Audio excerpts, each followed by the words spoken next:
The Daily Code Snippet. Last week we introduced the concept of a WebVTT file when discussing accessibility for media. Adding captions is a process by which we convert our audio content into text to display it on screen for when sound is muted or for those who are deaf or hard of hearing. The most popular format is the WebVTT file. WebVTT stands for Web Video Text Track. It is compatible with almost all online video players, social media, and video editing software with sidecar captioning. To create a .vtt file, you need a text editor, and you have to type out the captions using a particular format. The document must start with WebVTT at the top, and there must be a blank line between each text block.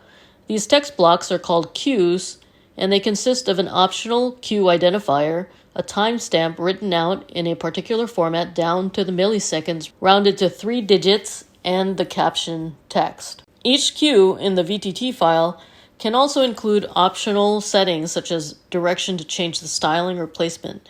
These are added to the right of the cue timecode. For example, you can specify alignment of the text, the width of the text area, and add styling such as bold or underline.